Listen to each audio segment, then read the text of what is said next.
Hello, my lovely creatures. Allie of Allie Finale Studios here, and you are about to watch the last episode of the Blue Submarine number 6 watch along series. Thank you all so much for joining me for this. I'm really excited to see how it ends. Also, I did find my copy of it and instead of the library copy, and it comes with this nice little like inside where you can kind of see the different episodes and the characters. Kind of hard to see with the light, but I think it's pretty cool. Anyway, let's get going. Allie Finale Studios. It's already a very intense start. Oh my god, her ears like chewed off.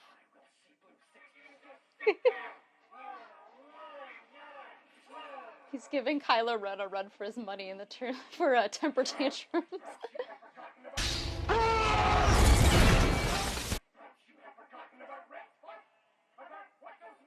The Muska. He's using that as emotional manipulation when he didn't care if that Muska died, but he's trying to make her swear to stay on their side. She's showing a lot of autonomy, just... Oh, shit! Ah. That got nasty fast. But she's really strong. She's just like, I'm gonna stand up to this guy even though he's significantly bigger and stronger than me. Oh, this is Night of the Living Dead. They're all gonna go after her. Holy hell, what a beginning. Jeez. And then the war is continuing. Oh my gosh.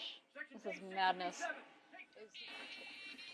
Yeah, he's gonna take me to Zorndike. But Hayame has convinced someone else of his cause, so that's a start. York Range if you wanted to. Thanks, Kino. You're actually thanking someone for something?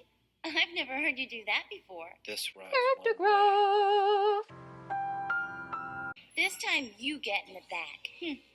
I'm going with you, Hayami. You'll die. My decision. I can't stand having that bad taste left in my mouth. I've already come this far, Hayami. And besides, I want to meet this Zorndike guy and punch his lights. See, I feel like that makes sense. Like, you talk to the guy and figure out why he's doing this and what's going on.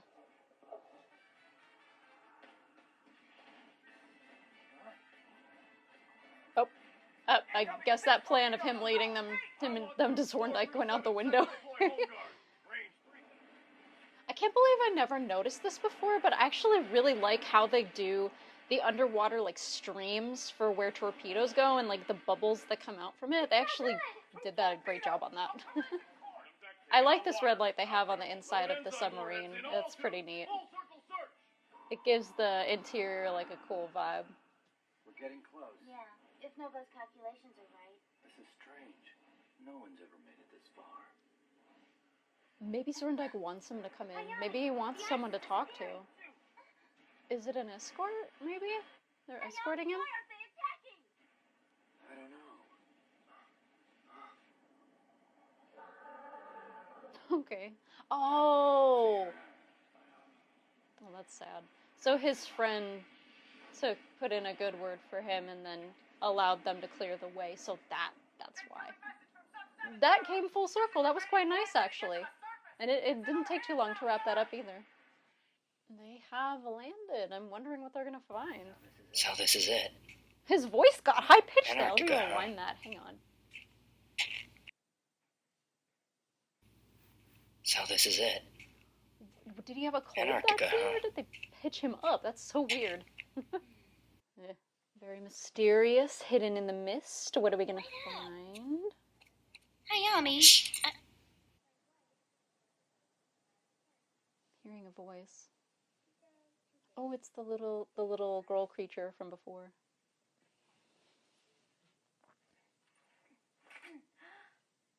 I like everyone's first reaction, because two of them are surprised and one of them's readying a weapon. She's getting up, like, very slowly, as if she's about to be attacked. That's fair, she's probably never seen humans aside from Zorndike, so of course she'd be afraid or nervous. Is this a pigeon?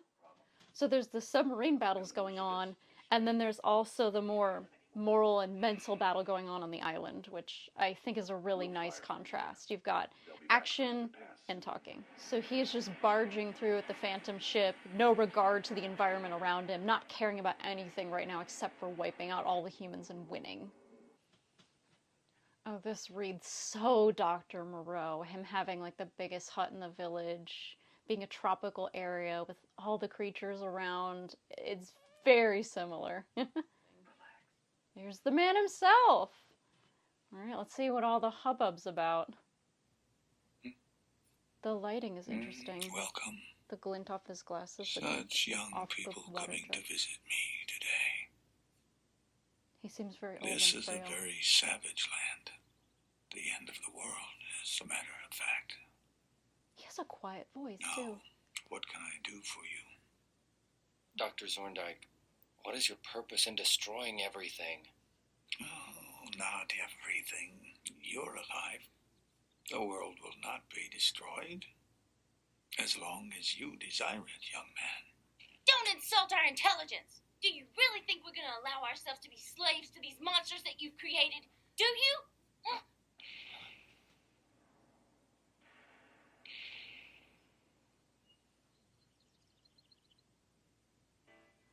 There's no music in the scene until that moment. And now they're showing both sides suffering great losses. Weirdly enough, the music is more calm, and the action that's happening is not. So that's an interesting contrast. I felt like the music is fit really well with all the scenes in the series except for this one. Oh, hun, whatever you do, don't put it in your mouth. No, don't turn it that way! Reminds me of that scene in Team Star Kid where the son is weighing the gun and then puts it in their mouth like this. Figure it out. Okay. What the fuck? What? We have tree people? What? I simply said no. Did he make this? I'm confused. What? Then I gave birth. They're so calm about this. What the fuck is happening? I flooded the major cities. and The cheap scene. grain producers. This is the scene from frickin' Last Unicorn where the tree hugs Schmendrick the Magician between her giant breasts. Oh my god. I knew it! I have to rewind this scene because I've totally went off on a tangent. What's this tree people? What is going on? I'll be right back. 2 hours later. I Flooded the major cities and the chief grain producing areas. I thought it could end just by sharply reducing the number. Did he think that he would just, in a small way, knew affect the human population? You're It the was one a who's test because he responsible. wanted to see if how humanity would react first. They did! They struck first! Quiet. Did they? Who struck first? They Zorndike. probably don't even know at this point. Oh my god, the tree face is so distracting to me. This is an important moment, and all I'm looking at is this weird. Is this a test? He's standing at the edge of that cliff. I'm wondering if he's just gonna jump off at some point. Or someone's gonna push him. I love the weird haze fog effect they have over the Phantom Fleet. But you can learn from each other. You always need to hear the other side out. Even understand each other as You can always learn something from someone else. just as every other living thing in this world.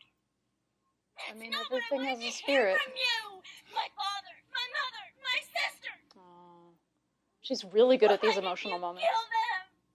Oh, the crying, and that's really good. So you hate me? No, she wants to throw you a birthday party. Kino! Will she do it, though? That's the question. All the same. That's the thing about Nothing has revenge changed. you never know. If you nothing is do done, end up getting that nothing catharsis, will it's only ever temporary. change. That What are you hate's still talking gonna about? linger in there. If you shoot me, Maybe. will it go away? Oh, I have a feeling there's gonna be a If reveal you here. shoot me, will it go away? That hatred you carry. I question What does the he have? things I'm whose true nervous. forms are invisible. But when all was Like said and done, funky kind of jazz underscore. all I was going on. left with was nothingness and disgust. Oh, so he has To experience with disgust hatred. we all carry, I simply say. Not I. He is a bionic man. What the hell? Where's his heart? He became Iron Man, but from the first movie. So interesting. Zorndike created all these creatures, and the Shark Man here, he's taking joy out of suffering, therefore continuing that cycle of hate that Zorndike was trying to prevent. I think there's a grim sense of irony in that. I think it's interesting that anytime there's an enemy that's really powerful, they never tend to look up because they don't expect it, and that's how they've destroyed the Shark Man, is by coming in when you least expect it and seeming like they're weaker when they weren't. Nice way to kind of mesh the story together. But I didn't have enough time. Animation error there. And He didn't I move have his mouth when weakened the to frame point where came up I to him. don't generate enough energy to trigger Minor the thing. pole shift. You mean that? Yes, it is. Did he again. do that just for shits and giggles? Like, did he do that to see if he could? Were emotions too much for him? Well, no shit, you're missing your heart, genius. Go ahead and burn this promised land to ashes if that is what you desire. The moment So you fire, the humans lid will to have hell to will be adapt open and the pole shift either will begin. way. And it might almost be too late. Yee. Oh my god, this became a horror movie again. So he was so dissatisfied with life and with humanity that he just decided to take it upon himself to force that change. I was kind of hoping for something a little more subtle, but still good. That hole in the forest. That's why he So was you so just upset. decided you could play God then, right? And then, my entire existence came to an end. Thorndike! So he lost everything I do and not wanted accept to this change the world for better or for I worse. shall always say, It's a little awkwardly animated. She's kind of having her own little tantrum in a way. There's some weird childishness. Whoa, watch your hand there, Hayami. There's a lot of like childishness involved in this show.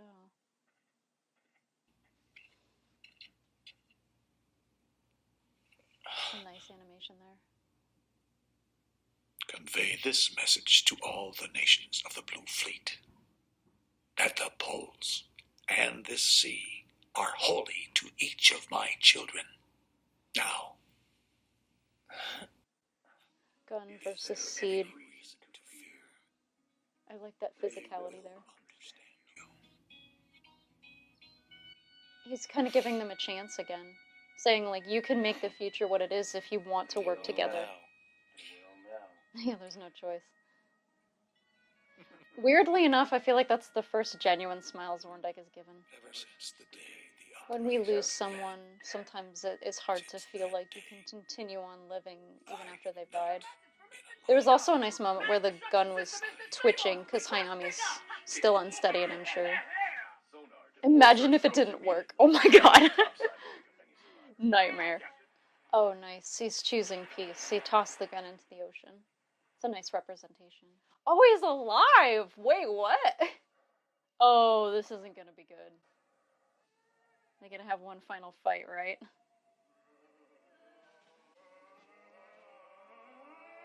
Oh, wait, maybe he didn't choose peace. Funeral procession for their father. He comes home just to see him recently deceased. I mean, that's not good. We've gotten to see grief on both sides.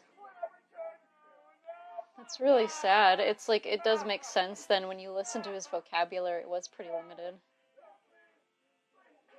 This really goes a long way to humanize this creature, too. Because he's been nothing but kind of a brute and violent the entire time. Oh, some nice, vicious animation of him swinging him from his wrist. Interesting how he's standing over him about to kill him, but then the tears. They all cry. We all bleed, we all cry. We all have similarities.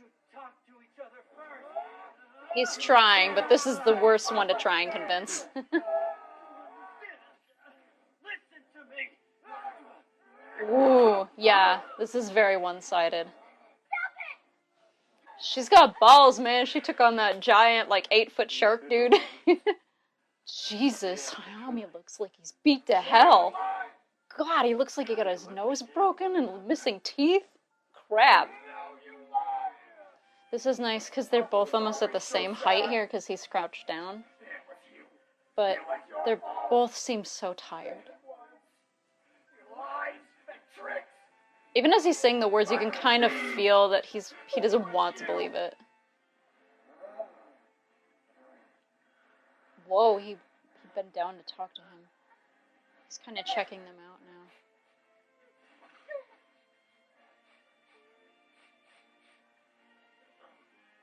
Oh, he's checking her tears to see if they're the same.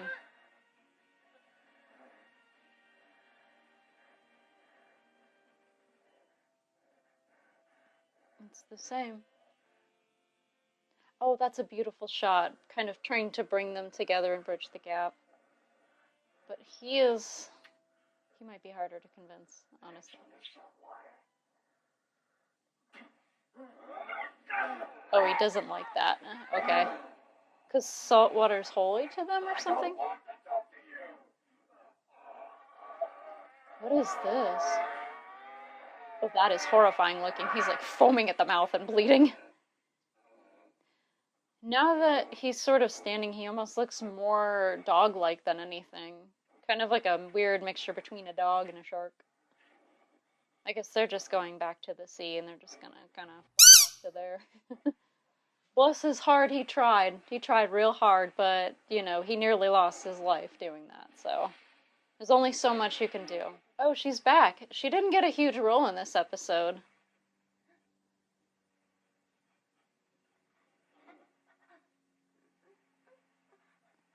Oh, she's showing him sympathy and compassion.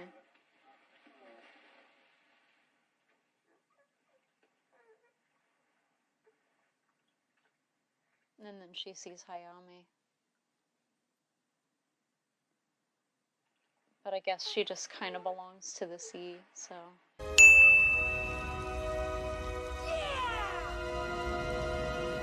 Yeah, it's the perfect time for a cigarette, I think. After having like a million near-death experiences. Yeah, he can't even hold the cigarette straight because it's freaking him out. Now it's one of those who's the monster kind of things. But he had to, in a way. And Zorndike even admitted to himself that he wanted to die, that he hadn't been alive since the day his family left, so. Oh, this wasn't a poem. It was Zorndike's diary. That's what she was repeating before. Okay. That's a mystery solved. Wow, well that would make sense that that's how they learned how to speak, because they would read his journals and repeat the things that he had written down, but that makes a lot of sense. Is that it? Are there no, like, extended scenes or anything? Aw. Okay, so that was Blue Sub number 6. Wow, what a doozy of a series, right? Jam-packed with 4 episodes only. Well, it might take me a hot minute to get my thoughts together, but I will do my best to summarize here. Let's get going. I noticed that a prevalent theme in this show was the cycle of violence and how it continues in a circle. How something happens to one person and then they hurt a person and another and so on and so on.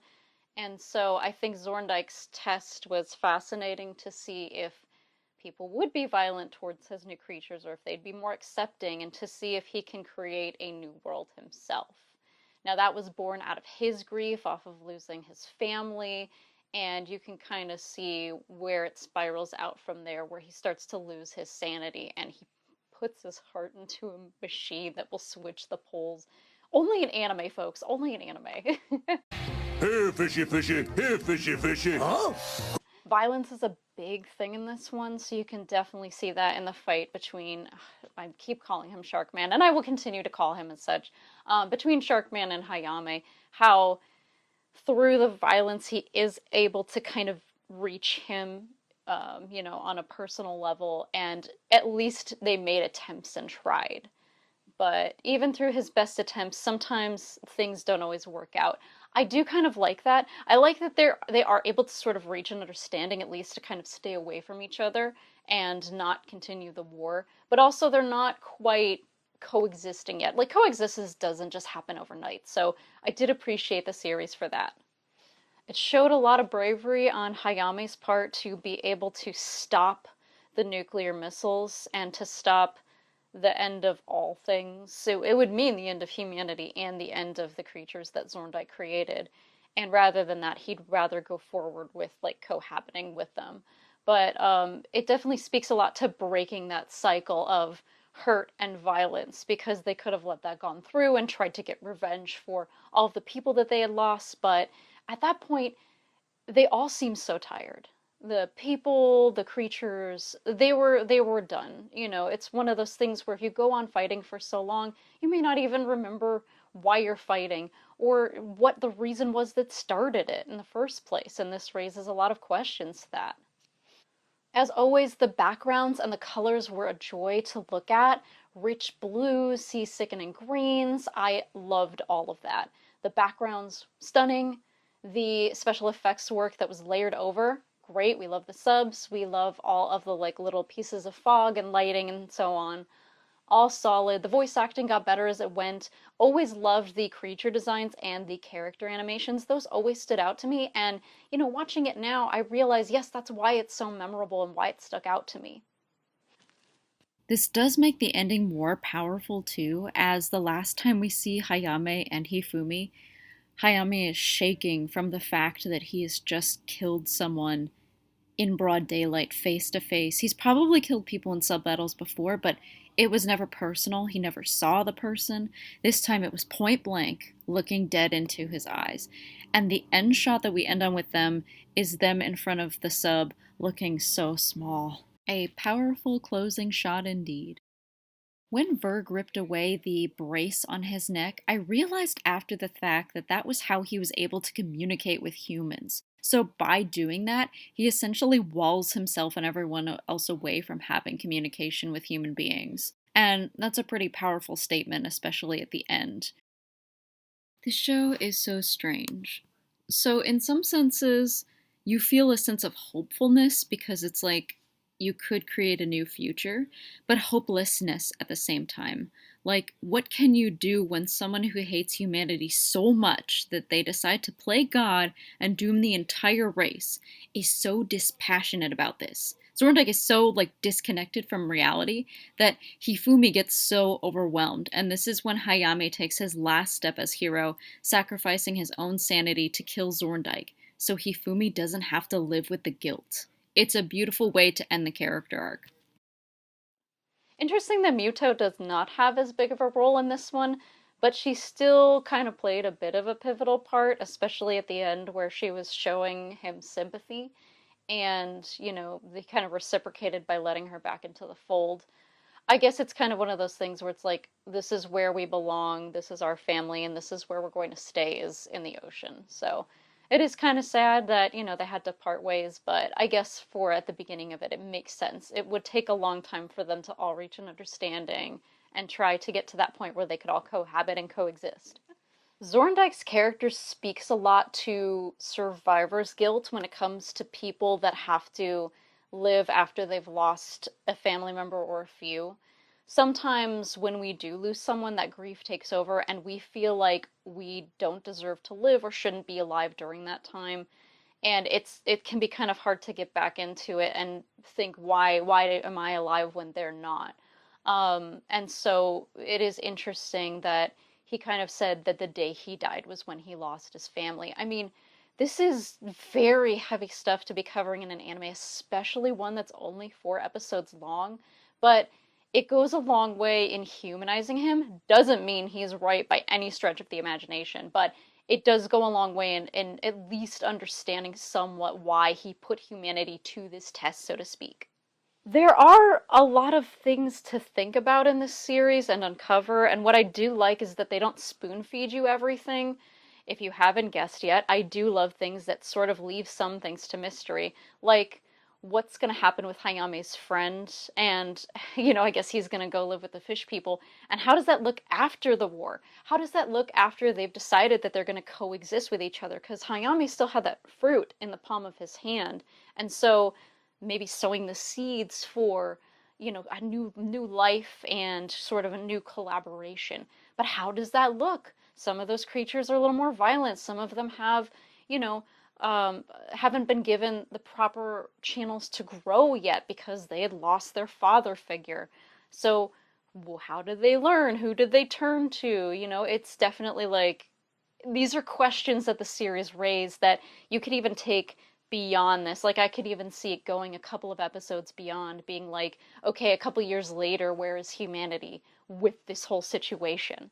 If this series fascinated you in any particular way, I would recommend checking it out on Tubi. It's free. You can watch the whole thing. You can watch it in Japanese and in English, so either way, it's a good time. If you want to laugh at some of the awkward dub moments, then I'd recommend English, but it's up to you, whatever you choose. So, those have been my thoughts on Blue Sub number 6. It was a fun little series that was also dealt with a lot of heavy subject matter, but still relatively enjoyable. I would recommend giving it a watch. So, the next series I'm going to be covering just in between Wolf's Rain because that is going at a crawl, but I will be covering Shamanic Princess. And you thought that like Blue Sub number 6 was one that people didn't talk about as much. Shamanic Princess I never hear anyone talk about. So that one is like very like 80s anime cheese, so you guys will probably love it if you like Blue Sub number 6. So feel free to check that out on my channel. Those will be coming out probably in a month or two. I want to make sure that I have them all done before I start posting. But in the meantime, enjoy my other videos. And this has been Allie with Blue Sub number 6. Allie over and out.